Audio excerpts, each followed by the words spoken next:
Two friends attempt one of the toughest climbs in Alaska. Yeah? One is horribly injured. Do they wait for rescue or risk a treacherous descent? Do you want it? The choice is tearing them apart. I want off this mountain! Help isn't coming. And the mountain is trying to kill them any way it can. Avalanches are roaring everywhere. It's bad. It's war.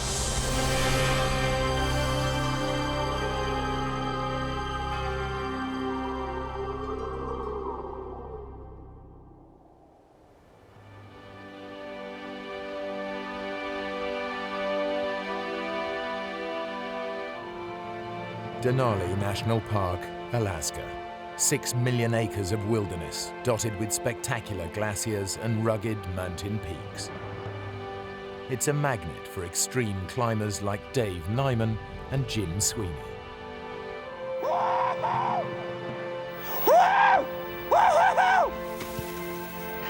Man, you should see the view from here! This is an area as big as England. We were the only climbers in the whole Alaska range that we knew of. Jim Sweeney's idea of heaven is taking on a treacherous rock face with his good friend Dave Nyman, the man who taught him to climb. We've had great times in the mountains, thousands of hours, and we've taught each other a lot. Hey, come on, Nymo! Come on, keep up, slow coach! Great, Jim. Jim is a better climber overall than me. Dave and Jim are attempting a route up Mount Johnson that no one has conquered before, though many have tried. It's called the Elevator Shaft, a 2,000-foot ice climb in a wall of granite. I was looking for something steep and hard to do. I'm a fighter, you know. I grew up as a boxer. I fought every kid in town. Because a climb is not just the act of climbing, it's also how you interact with your partner, what kind of trust, what kind of knowledge you have of what your partner would do if something happens.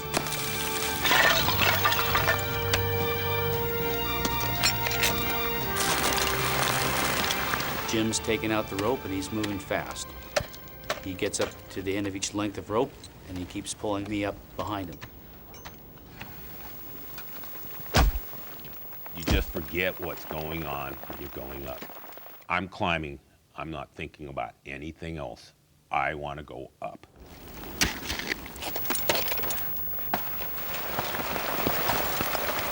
Hang on, Dave.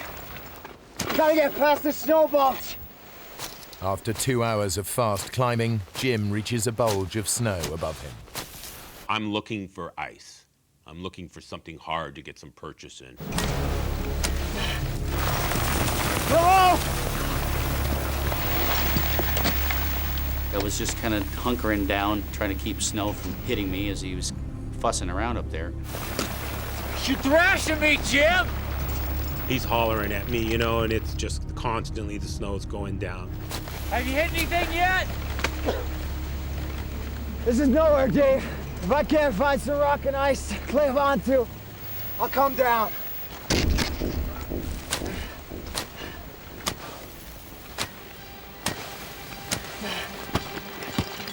Ah!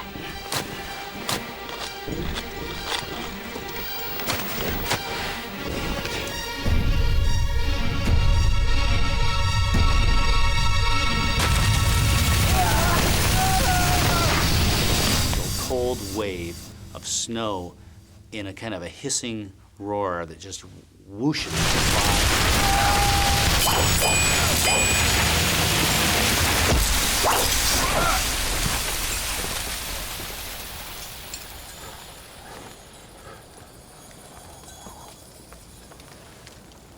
He's not moving. Jim! I'm coming, Jim. Just hold on. He's about 100 feet down below me. I knew I had to work fast. At this point, I don't know what kind of shape he's in. I don't know if he's choking, if he can't breathe. At that point, I know I have to move really quickly to get to him. Jim? I can see blood trickling out of his nose and his mouth and his ear. Jim? I touch him, and immediately he comes to life.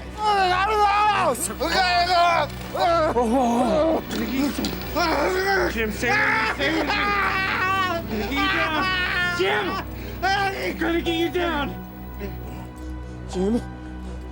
Stay with me! I had to transition from being more or less the follower to being the leader. I knew everything was up to me from now on.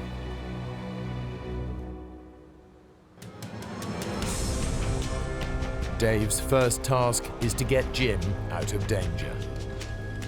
He has to lower Jim's dead weight 1,000 feet down the near vertical rock face of the elevator shaft. Over several hours, I would lower him below me, and I'd drop Jim down another full length of rope, maybe 165 feet. Jim, I need you to wake up! Jim!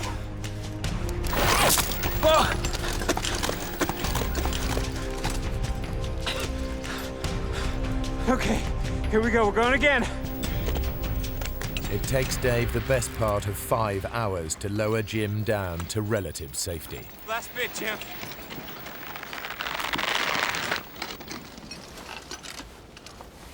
Jim. Damn it, Jim. Stay with me. Stay with me, Jim. I have no memories of the fall whatsoever, none. The first thing real I remember was Dave screaming at me. Wake up! Come on. Stay with me. Dave and Jim are still 5,500 feet up Mount Johnson, in an area rife with avalanches.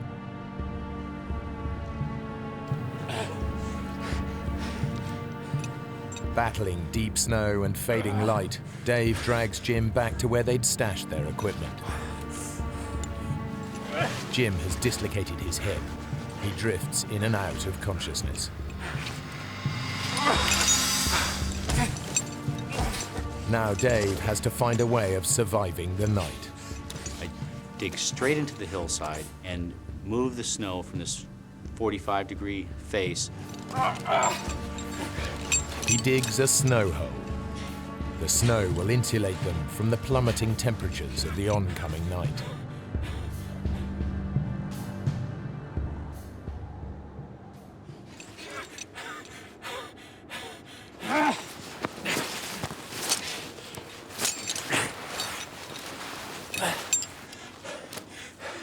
Okay, Jim. Let's get you safe.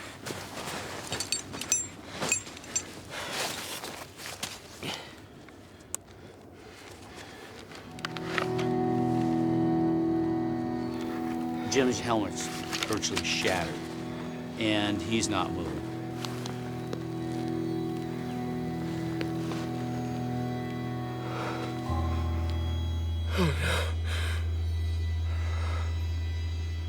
At that point, I realized that this has gone from bad to even worse. I know with a head injury, if your brain starts to swell, fluids build up, that can pretty much be the end of you. There's all these different things going through your mind. If the weather turns and I don't get word out, we're going to be in a world of hurt. If I go travel alone on the glacier, am I just going to fall in a hole and Jim's left by himself anyway? You don't know what the right answer is.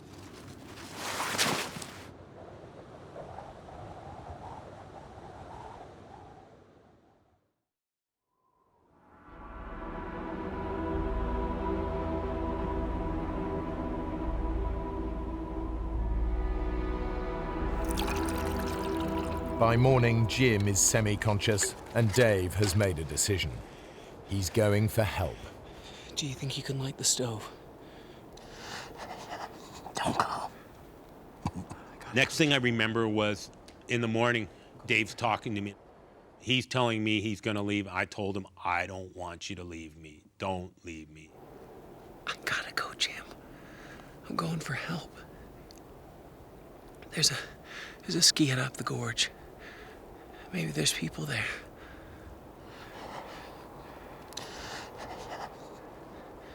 They might have a radio. We'll get a plane and be out of here in no time. I'll be back in a few hours, okay?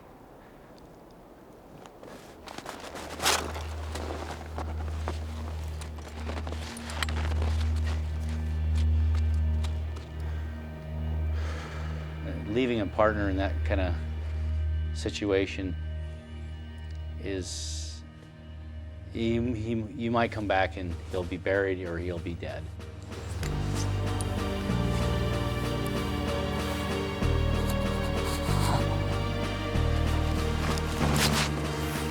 First, Dave skis a mile down Mount Johnson to the glacier, which runs like a motorway through the mountains. The ski hut is then a 7-mile struggle uphill, a dangerous route across crevasse-cracked terrain. Generally, if you fall in a crevasse on that glacier, there's really no hope for you. You're gone. You're gone from the world. You might end up 1,000, 2,000 feet down, straight down. It's pretty frightening.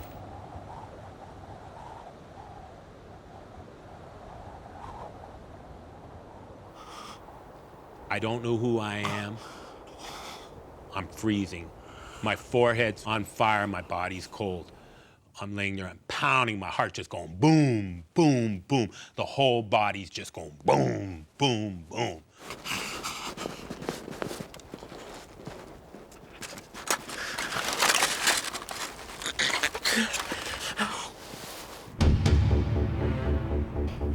After 6 hours hard skiing, Dave reaches the ski hut.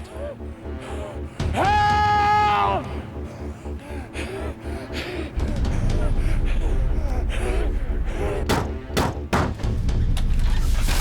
Yeah, radio. Radio. No. Oh, great. That means there's no cavalry coming today, and we can't just pick up the radio and call a plane passing overhead. Come and sit down. The group of skiers are on vacation. One of them is a paramedic. He agrees to go look for Jim. I'm greatly heartened by this, but I am shot. Just stay here and rest up. We'll see what we can do. And I told the 2 skiers leaving, if they don't get to him tonight, they'll probably freeze. You're clear about where he is. You sure you can find him? We'll just follow your tracks. It's okay. Hey, be careful with him.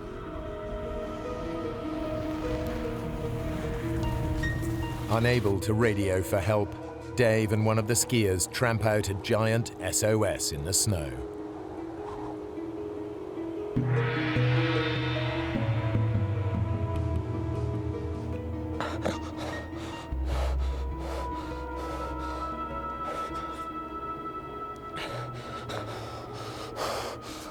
I can remember my fevered brow in the snow and still being warm, but my body freezing. You know, I can remember that feeling.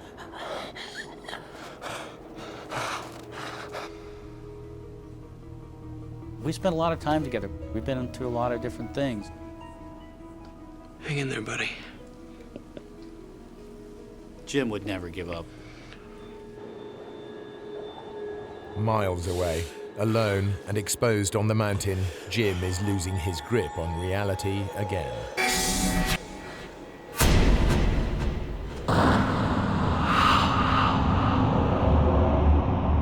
Black dreams, just as black as can be, you know. I didn't know who I was with, where I was at. I didn't even know I was a climber.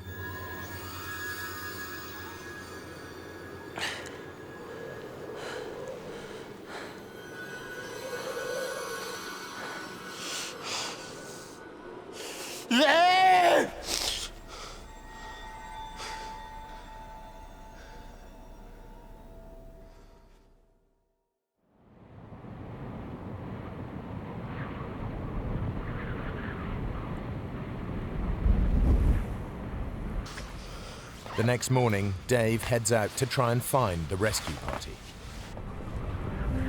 They're already on their way up the glacier. They're towing a sled. My heart leaps. Oh, great, great. They're coming back. They've rescued Jim. And then I think there's no way they can ski as fast as they're skiing, towing Jim. Then my heart just drops. Where's Jim? Didn't you find him? Look, we skied all the way over to the base of that shaft thing. That's a hell of a climb. He explains to me that they looked up and they saw a few avalanches coming down, and they decided that they didn't have the proper equipment. It's too dangerous. Getting more people killed won't help anyone. I'm trying not to be angry. I can't believe what I'm hearing here. Will somebody come with me? I'm taking that sleeping bag. You go up there, and you're gonna die. I could feel them looking at me when I was skiing, because I was putting any anger I had right into my plan to save Jim. At that time, the clock was ticking. Every second I felt counted.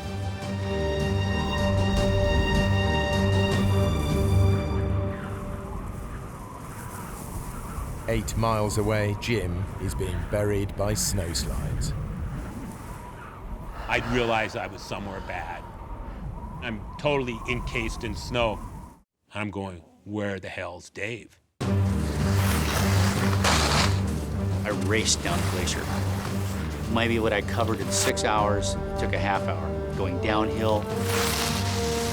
And so I made it in no time down to the camp and just started grabbing gear. Dave heads back up to Mount Johnson, to the snow hole where he'd left Jim 30 hours earlier.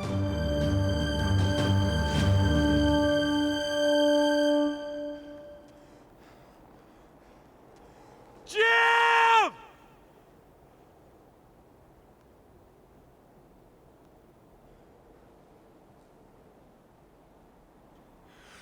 Jim!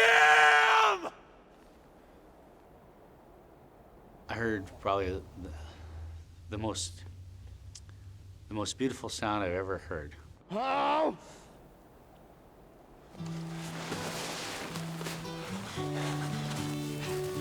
Oh! And I'm screaming, and I hear Dave. Jim?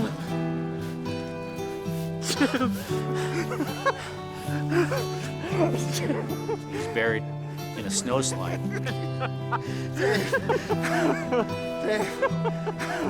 Buddy was smiling, just dumb and as happy as you would expect a person in his predicament to be. I'm crying, I'm back to the helplessness, crying, fighting, I can do both. Feel sorry for myself and fight.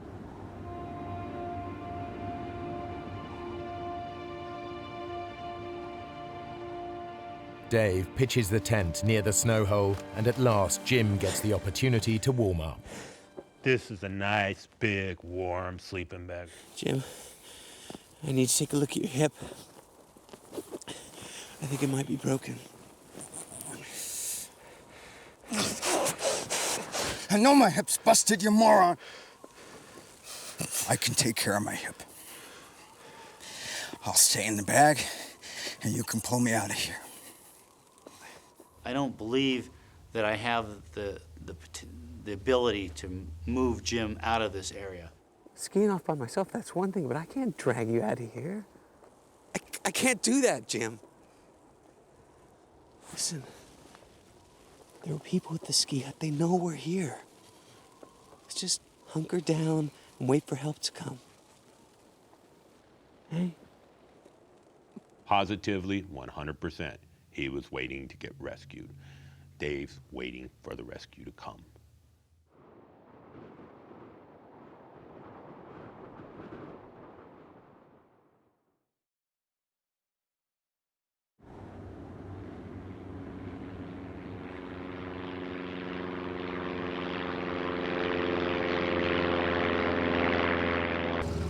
Mark Niver and his wife Roberta are flying over the Ruth Glacier looking for a place to land for a romantic picnic. It was the place that Mark had proposed to me. It was our anniversary, so we decided to go up there. That was our plan. Stay up there for an hour or two and have some lunch and kind of walk around and we wanted to enjoy the sights because it's just such a gorgeous area up there. As we turned, I could see that the weather doesn't look all that great. I don't think we should land. I think we better go home. Okay, hon.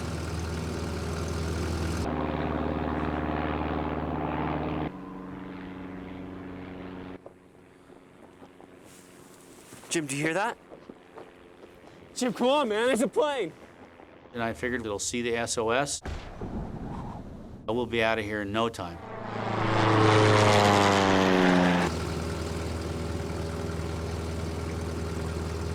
Roberta, look, SOS.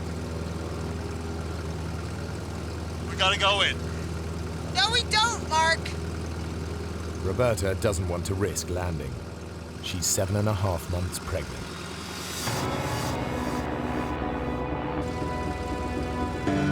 What are you doing? You just said we shouldn't land here. It's an SOS, we have to land. She's nervous, obviously, and she's telling me, Mark, we can't land. She's kind of hollering at me. It's somewhat distractive as I'm lining up to land.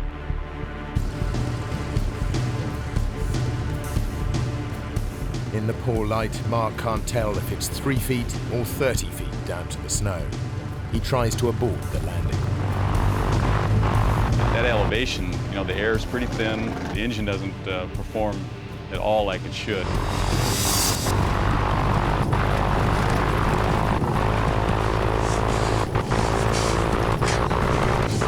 Mark! So I grabbed my stomach and held on.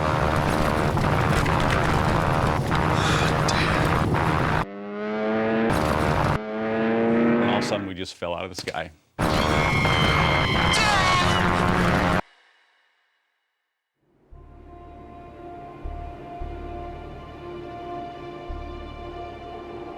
Dave and Jim remain stranded halfway up Mount Johnson.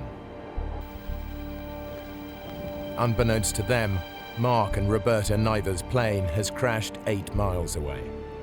Their attempt to help has only made things worse.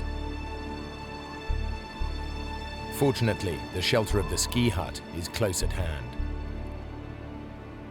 Living in Alaska, things happen. You just have to adapt to what your situation is. Whoa, where'd you come? Can you help, please? The baby is still moving, but Roberta has ruptured 2 discs in her back. I had to pull within myself. It was already a very scary situation. Tried to remain calm and tried not to dwell on what if. I was afraid if I started to think what if, I'd be in trouble. We saw that SOS. Is it yours? No. Hey, sit down. It's a long story. Mark gets all the details of Jim's climbing accident and Dave's determination to rescue him. Immediately, I'm thinking of those guys. I mean, the snow's falling, the wind's blowing. They're on some side of a mountain someplace, and who knows what condition. With hope of rescue dwindling, Dave and Jim resign themselves to spending another night on the mountain. As it gets darker, I can hear the snowflakes hitting the tent. They're huge. We're in no man's land.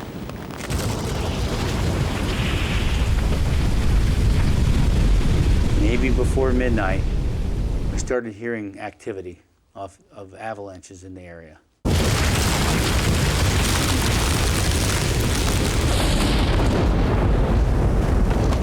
Dave!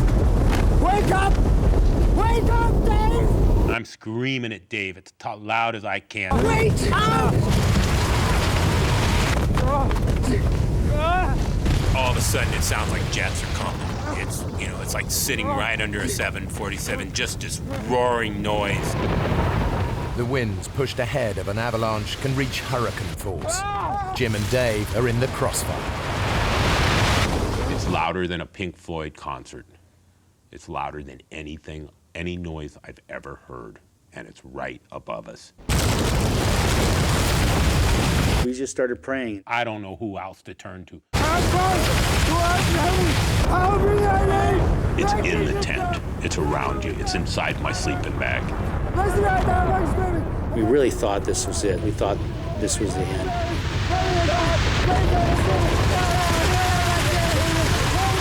But we're saying these prayers just constantly, 3 every minute for hours.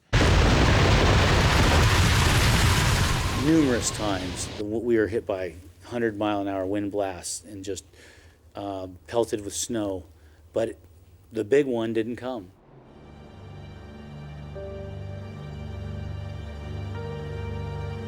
Mayday, mayday, mayday. This is Piper 173 Alpha. Mark's attempts to get a call out are hampered by the surrounding mountains that block the radio signal. Only a plane flying directly overhead will hear his call. We've crashed on Ruth Glacier. Do you read me? Over.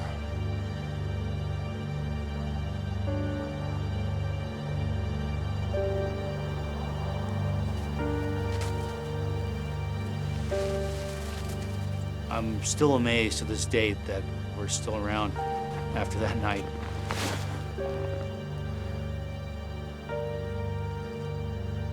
Dave? Jim has no intention of spending another night on the mountain. Okay, Dave. I'm ready to go. Let's go. We can't just stay here. We're sitting ducks. You gotta haul me out.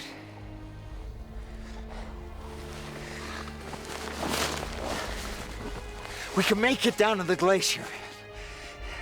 Someone will see us there, man. No one will see us here. Jim, would you look? It's too steep. I didn't think I could do it. Even if we cut across, we could start an avalanche. I'm pissed because we're going nowhere. What are you doing, Dave? I'm looking for a safe spot. Come off it. There is no safe spot in this whole valley. We just gotta get out of here. We're moving over there. That won't make any difference.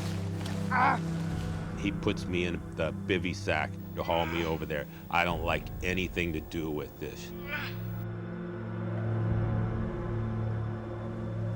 I set up the tent in this new location, and I feel pretty good about it. I said, Jim, your worries are over, buddy. We're good here until rescue comes. You're dreaming. You know, you just cut the bull. Quit acting all mellow. There's nothing mellow about this. You are always trying to swim upstream. What are you talking about? He's not fighting it. He's just kind of, letting it take him for a ride. No, I wish I could stand up and walk off this thing. We would be down in an hour if I could stand up, We gotta fight. What the heck are you talking about? Man against nature, what a bunch of crock of BS. I want to go down, Dave. Do you want to live? Do you want to live? Then do what I tell you to for once.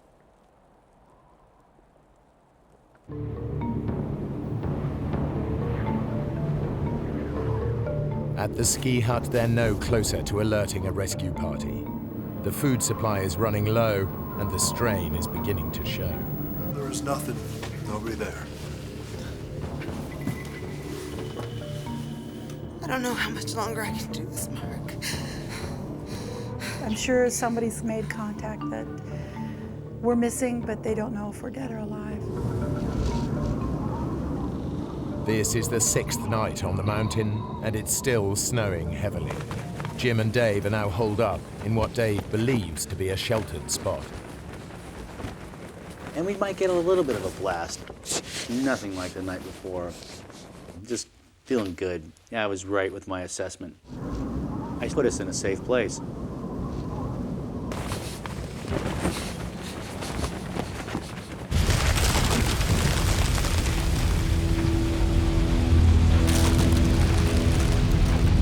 Well, early in the morning, maybe 2 a.m., we heard a roar. Oh, what the hell is that, Dave? Wake up! There's a sickening, cracking rumble, explosions, boom.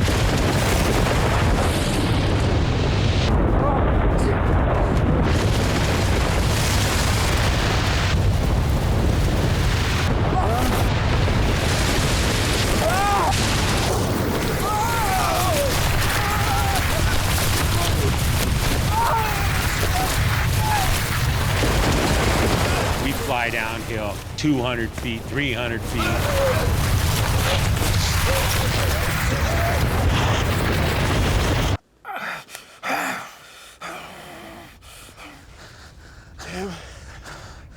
Jim, are you okay?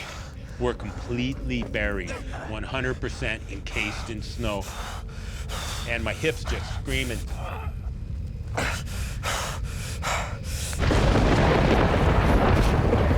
I can feel the pocket.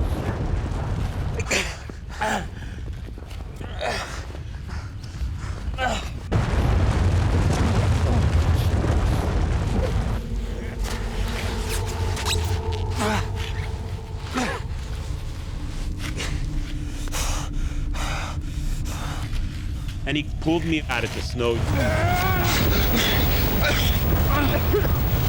He lays me out on the ground in the sleeping bag, and I'm just laying there. The avalanches are roaring everywhere. It's just as bad, you know, bad. It's war.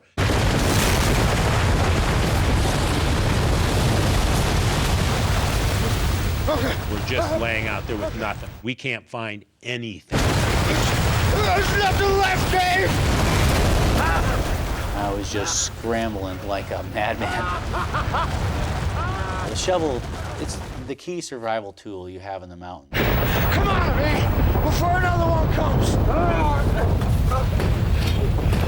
That's it! Come on, keep digging! Keep digging! Keep digging! I'm just thinking the next avalanche is coming and the next one's taking us down the hill.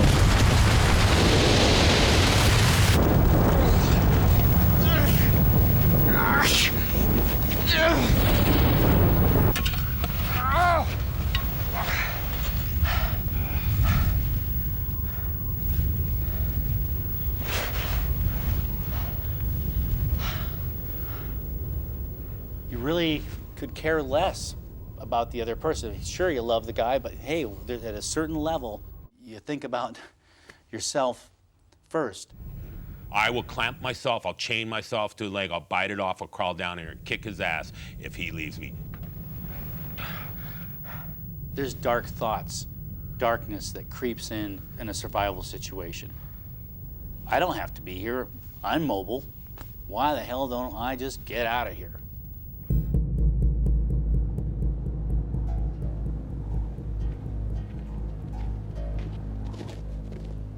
Eight miles up the glacier, Mark Niver is clinging to one hope. This morning, the jet that takes him to work on the Alaskan oil fields will be flying directly overhead. It's their best, maybe their only chance to let people know where they are. My dad flies that plane. I know the whole crew. I know that they'll be tuned in. Mayday, mayday, mayday. This is Piper 173 Alpha. Over. Hello, Mark. Is that you? Over. How are you doing? Who is this? Over. Mark, we don't read you. Please reply. Over. Hello, do you read me? Over. The pilot can't hear Mark. Repeat, where are you? Over. Mayday. But he can hear the clicks on his radio. So it's one click yes, two clicks no. After 7 days, the word is out. Understood. But rescue is impossible until the weather breaks. And no one knows if Jim and Dave are dead or alive.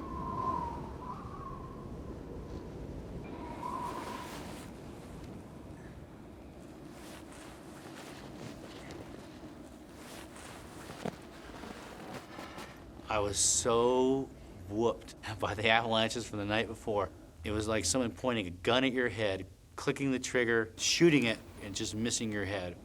And it was like that for hours. When you looked at him, you just looked at this sagging face, uninspired, totally whooped man. Hey, Dave. Stop snowing, right?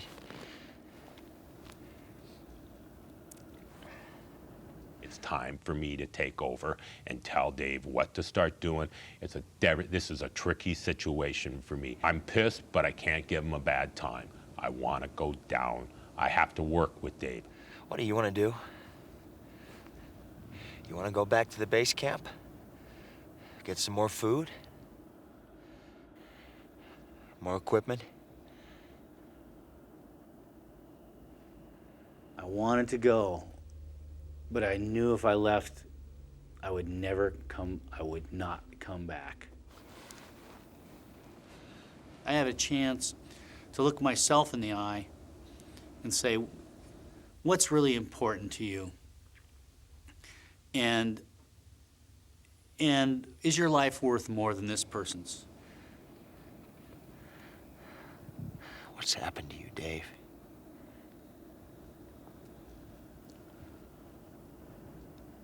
I'll tell you what. You get me off this mountain, I will buy you the biggest, juiciest steak you've ever seen in your life at the Double Muskie. What do you say?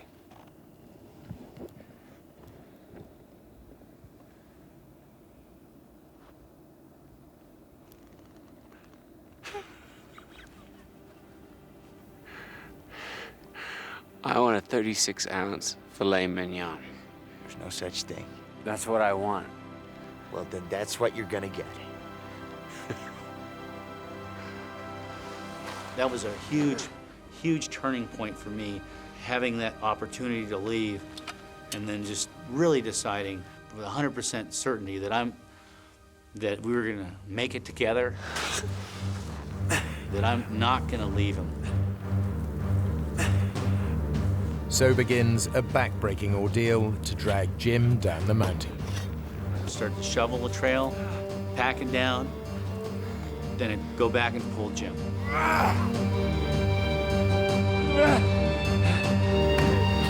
You're doing it. See, I told you could do it. I love you, Dave.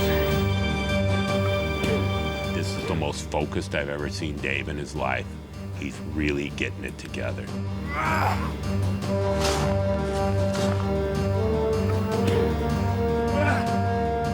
Inch by inch, foot by foot, we're moving down the valley.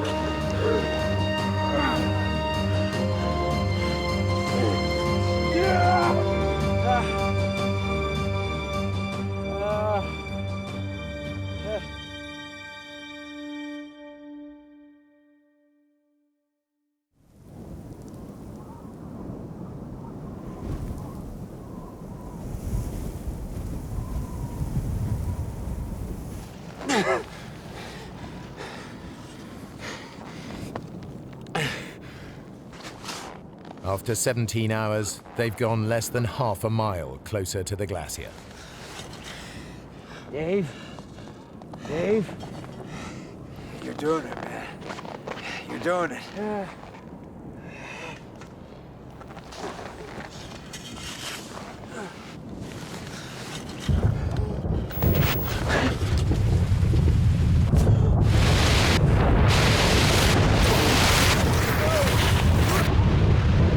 All of a sudden, we're flying downhill. I'm screaming bloody murder. And I pick up speed, and this is it. I'm falling. Free fall. Backwards. This is it.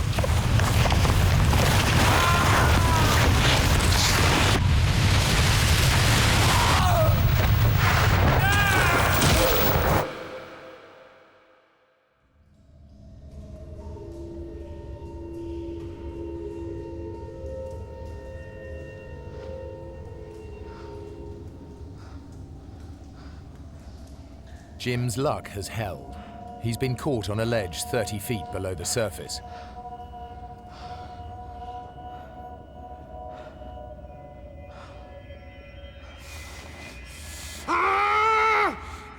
Is that it? Is that all you got? I start screaming at God, you know. I'm telling him, I can take more. I can take more. Come on! I can take more!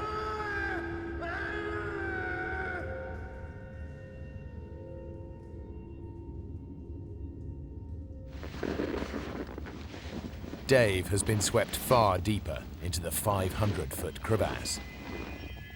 I just barely avoided going down to the bottom. You could kind of see 300-400 feet down it. Come on! I can take more! Jim.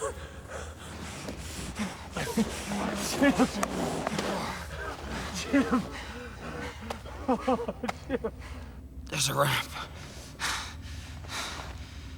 And he says, Jim. He goes, there's a way out. We can make that, Jim.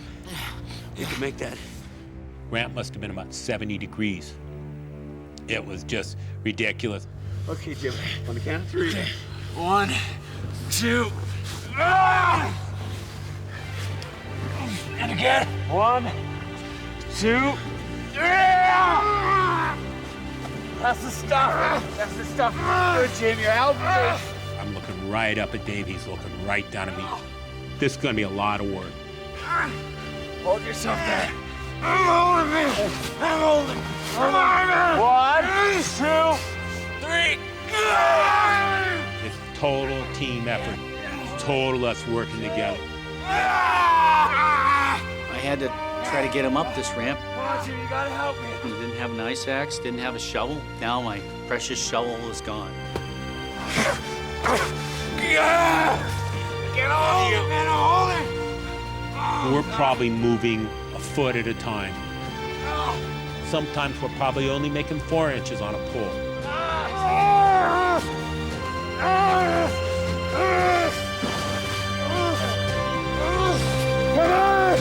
Come on, Jimmy, we're nearly there.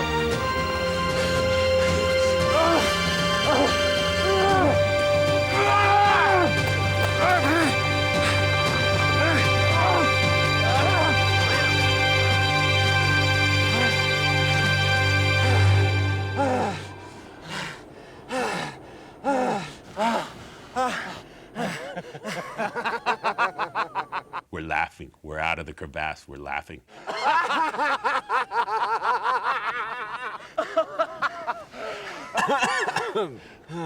Dave, there's the glacier.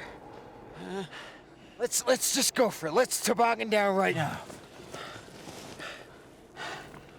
No. No way. It's too steep. It's full of crevasses. I'm feeling invincible. I can slide over crevasses. Nothing's gonna kill me.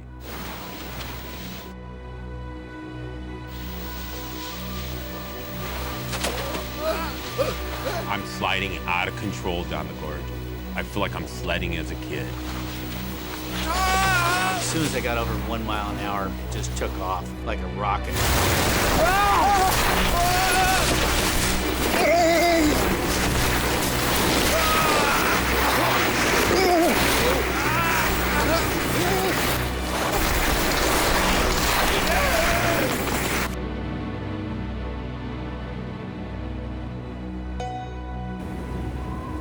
It doesn't look like we're going to be able to get in today at all. Visibility is too bad. Over. So I go back up to the mountain hut, and everybody's got this hopeful look on their face. Looks like they're not going to be able to come in today. That's great. When I think back, it's amazing I remained as calm as possible until I started crying. I just started losing it.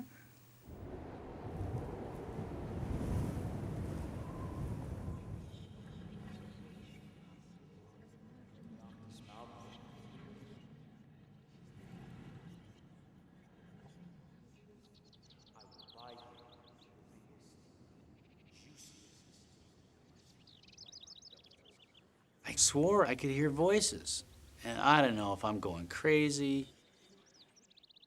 I could hear birds chirping, seemingly miles away. I could hear the tinkle of the snowflakes as it hit the snow.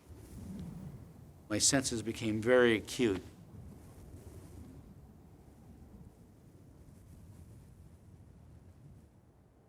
Jim and Dave have finally made it to the glacier where they can be seen. It may be too late. I am starving. I haven't eaten but a few tablespoons in the week and maybe had a couple sips of water. If we don't get picked up now, I'm gonna die soon.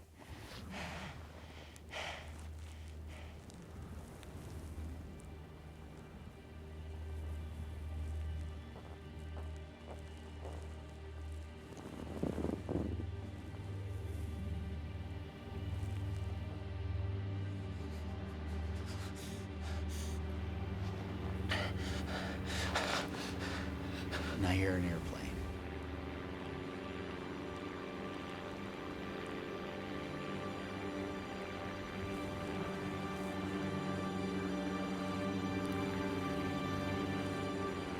see a little red dot coming up the glacier.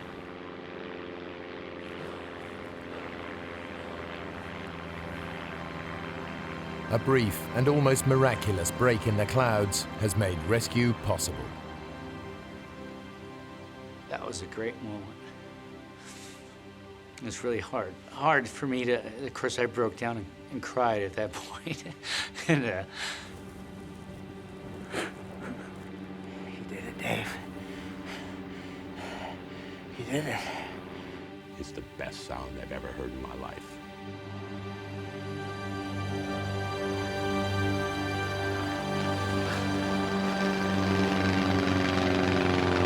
God, it's like we're at the pearly gates. I mean, he's right there. He's circling over us. He keeps tilting his wings at us. Get your act together. he's saying, "Don't cry, stand up, you're a hero." And so he's telling me all this stuff of how to act, you know, you saved my life, you're a hero. You don't want to be blubbering when the helicopter comes. Shut up, Jim.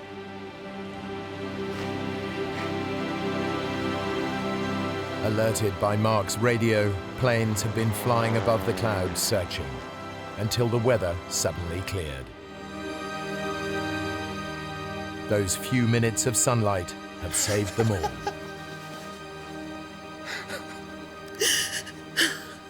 And when I got off the helicopter at the hospital, we could see our friends all lined up on the fence. It was great. Of course, my mom was happy to see I was the one that was walking. I smoke dope the whole time I'm in the hospital. My buddies show up with a bunch of beer. It's like a party every day in my room.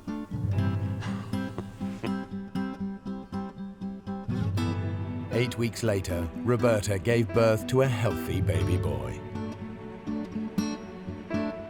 Though Jim never fully recovered from his hip injury, it didn't stop him climbing. Dave is now a father and doesn't climb as much as he'd like to. For his efforts to save Jim, Dave was awarded the Carnegie Medal for bravery.